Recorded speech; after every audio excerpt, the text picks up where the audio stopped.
उद्योग एवं वाणिज्य मंत्री राव नरवीर सिंह ने सोमवार को लघु सचिवालय स्थित सभागार में जिला नूंह में लोक संपर्क एवं कष्ट निवारण समिति की मासिक बैठक में 16 परिवाद सुने, जिसमें 12 समस्याओं का मौके पर ही समाधान करा दिया गया तथा शेष 4 शिकायतों के संबंध में संबंधित विभागों को उचित कार्रवाई करने के निर्देश दिए गए।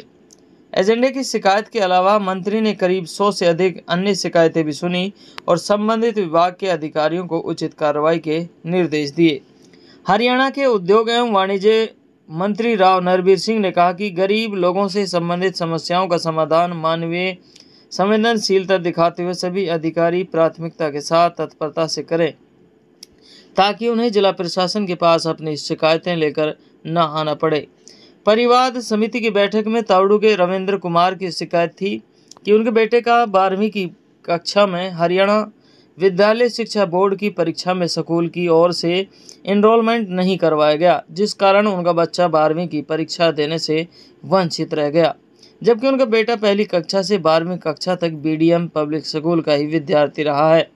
इस शिकायत पर संज्ञान लेते हुए मंत्री ने संबंधित स्कूल के खिलाफ एफआईआर दर्ज करने के आदेश दिए हैं और कहा कि पूरे जिले में इस प्रकार के स्कूलों के खिलाफ कानूनी कार्रवाई अमल में लाई जाएगी।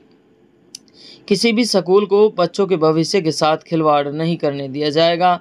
ग्राम पंचायत तिरवाड़ा निवासी जल सिंह की शिकायत थी, उसे हरियाणा सरकार द्वारा 2011 में 100 वर्ग गज का प्लॉट अलॉट हुआ था, पर उसे आज तक प्लॉट पर कब्जा नहीं मिला है। इस पर मंत्री ने बीडीपीओ को आगामी 1 महीने के अंदर 100 वर्ग गज के प्लॉट पर कब्जा दिलाने के आदेश दिए हैं। ग्राम चाहल निवासी सरीन की शिकायत थी कि बिजली निगम द्वारा उनके क्रेशर का अधिक बिजली का बिल दिया गया था। इस शिकायत का समाधान करते हुए मंत्री ने एसडीएम को 1 सप्ताह के अंदर जांच कर रिपोर्ट जिला उपायुक्त को सौंपने के आदेश दिए हैं। नूंह से एमटीवी हरियाणा के लिए मोहम्मद असलम की रिपोर्ट। तकरीबन 16 परिवार थे, कुछ पुराने कुछ नए, और तकरीबन का शिकायतों का निवारण हो गया। 2-3 हैं जिनमें कमेटी बनाई है, 2-3 पेंडिंग रखे गए।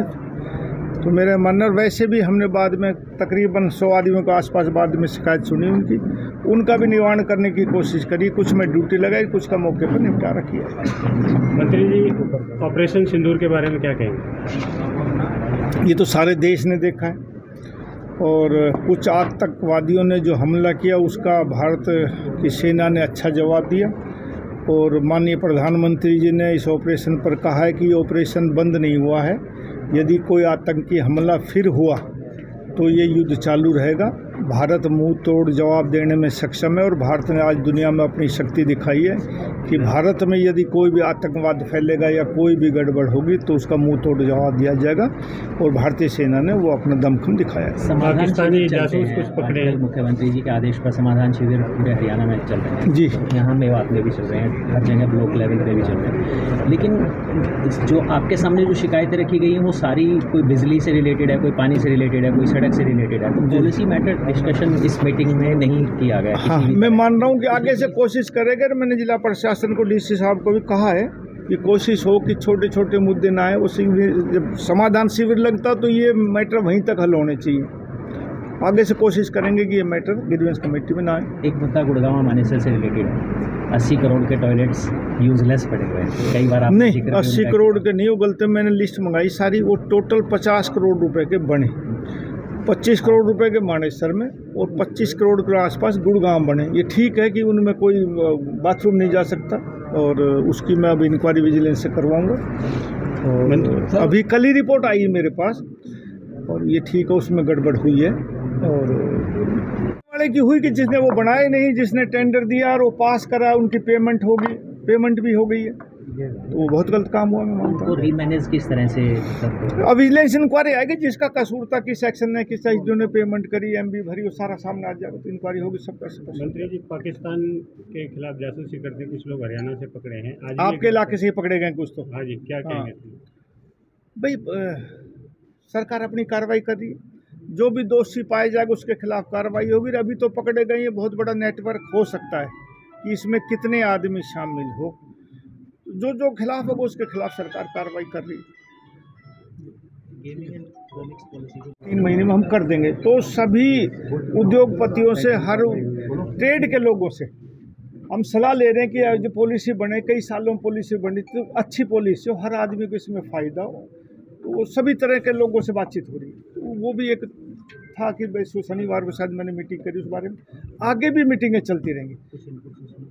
न कोई ऐसा इनपुट नहीं, लोग अपने अपने देते हैं, कितना जायज़ है कितना नाजायज़, कितना सरकार कर सकती है, वो सब करने की कोशिश करते हैं। मैं तो ये कह सकता हूँ कि एक अच्छी पॉलिसी हम लाएंगे।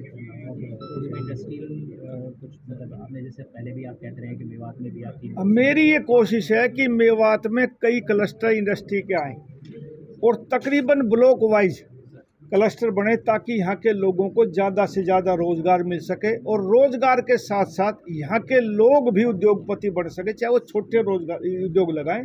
मेरी ये भरसक कोशिश है कि मेवात का आदमी भी छोटी छोटी इंडस्ट्री ज़रूर लगाए। मेरी ये कोशिश है कि मेवात में एक बड़ा उद्योग आए, उसकी एंसिलरीज में मैंने डिपार्टमेंट में भी कहा है कि छोटे नए पुराने लोग ही नहीं आने चाहिए, नए नए लोगों को भी दो। मेरी कोशिश है कि SC, BC, ST इनको भी उसमें शामिल करके इनको भी प्रोत्साहन दिया जाए। मंत्री जी, कोशिश है कि गर्मियों में पानी की कमी ना हो, लेकिन ये ठीक बात है कि मेवात का पानी खारा है, धरती के अंदर पानी ना, रेन्यूएबल प्रोजेक्ट से पानी आता है तो कहीं कहीं दिक्कत हो जाती है, लेकिन प्रशासन मुस्तैदी से इस पर काम करता है और कोशिश करते हैं कि दिक्कत ना हो। मंत्री जी, शिक्षा जो अभी रिजल्ट आउट हुआ है, मेवात जो है सबसे पिछड़ा हुआ है, यहाँ जो 50% से भी ज़्यादा जो है वैकेंट शिक्षक। जी नहीं, आपके यहाँ थोड़ी ज़्यादा होगी, हरियाणा में ही शिक्षकों की भर्ती उतनी नहीं हो पाई, गुड़गांव में, रेवाड़ी, यहाँ मेवात में भी कम है, लेकिन हमने पुरजोर कोशिश करी है। HPSC SS बोर्ड से कोशिश कर रहे हैं कि जल्दी से जल्दी अपॉइंटमेंट हो, लोगों को काम मिले, और स्कूल में और डॉक्टरों की दोनों जगह कमी है। मुझे उम्मीद है बहुत जल्दी इसकी भरपाई हम करेंगे।